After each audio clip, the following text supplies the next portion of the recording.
प्रधानमंत्री जी आए हैं, द्वारिकाधीश से पहली बार भी आए, फिर चुनाव में आए और फिर बिहार को अपमान करके चले गए। जब बिहार का पॉलिटिकल मिजाज बीजेपी के खिलाफ रहता है, वो आरक्षण पर कुछ नहीं बोले, जाति जनगणना पर कुछ नहीं बोले, बीपीएससी पर कुछ नहीं बोले, बच्चों के पेपर लीक पर कुछ नहीं बोले। मंच पर चिराग जी थे, ना तो उनकी चर्चा की, ना जीतन राम मांझी की चर्चा की, ललन बाबू को पैरेलल खड़ा कर दिए नीतीश जी के।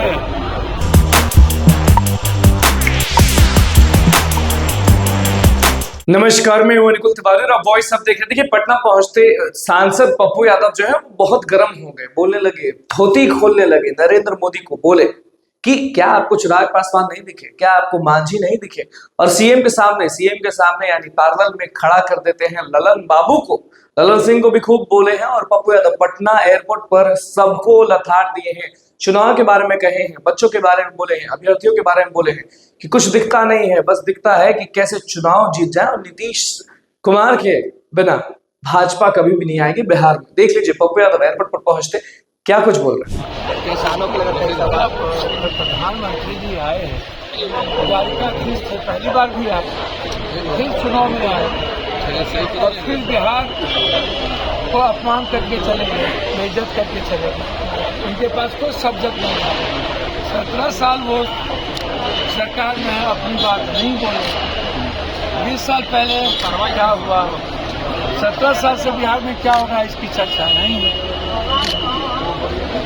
उसके बाद आप सनातन राजनीति में आप अगले बार अयोध्या को जोड़े तो आप गए इधर बना रहे, इस बार सनातन के साथ इधर किया है, शंकराचार्य को अपमानित किया है, हमारी आस्था को ठेस पहुंचाया है, भगवान को और सनातन को बेचा है।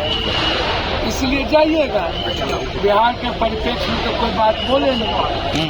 एमएसपी का क्या हुआ, 1.25 करोड़ लोग बिहार से बाहर मजदूरी करने जाते हैं, कब फैक्ट्री होगी, कब मधेपुर की दूध फैक्ट्री बनेगी, रक्सौल मुजफ्फरपुर भागलपुर की फैक्ट्री कब होती, जमालपुर की 3 हिस्सा रेलवे की फैक्ट्री बंद हो गया, उसका क्या होगा, उस पर चर्चा हुई नहीं। सिल्क मिल पर चर्चा हुई नहीं, बंदूक और सिगरेट फैक्ट्री पर चर्चा हुई नहीं।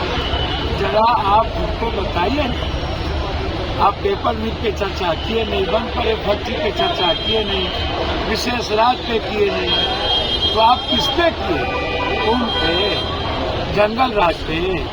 लालू यादव जी का डर दिखा करके कब तक सत्ता में?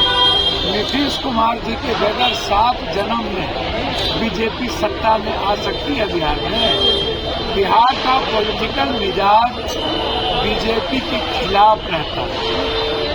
वो आरक्षण पर कुछ नहीं बोले, जाति जनगणना पर कुछ नहीं बोले, बीपीएससी पर कुछ नहीं बोले, बच्चों के पेपर लीक पर कुछ नहीं बोले, हमारे बिहार के पर्यटन पर कुछ नहीं बोले, उन्होंने किसान की मंडी पर कुछ नहीं कहा, खाद 450 रुपया में मिलता है, 1800 रुपया उस पर नहीं बोले। आप आए, बिहार की जनता के पैसे से आपने मार्केटिंग किया। जो बीमा परियोजना कांग्रेस के विजन से आ रहा है, उसको भागलपुर में त्याग दिखाने आए थे।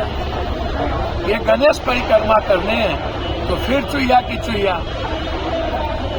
नरेंद्र बाबू जी नीतीश कुमार को अपमानित किए। 1 साल बड़े हैं, बेटा था आपका, लाडला कह गए हैं। पहले डीएनए को गाली दिए, और फिर नीतीश कुमार जी को आपने कहा ये अपमानित करता है महिलाओं को, इससे दुष्ट कोई नहीं।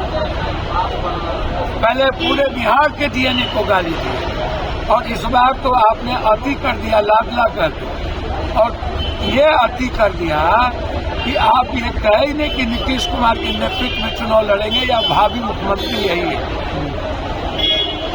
और मंच पर चिराग जी थे, ना तो उनकी चर्चा की, ना जीतन राम मांझी की चर्चा की, ललन बाबू को पैरेलल खड़ा कर दिए नीतीश जी के।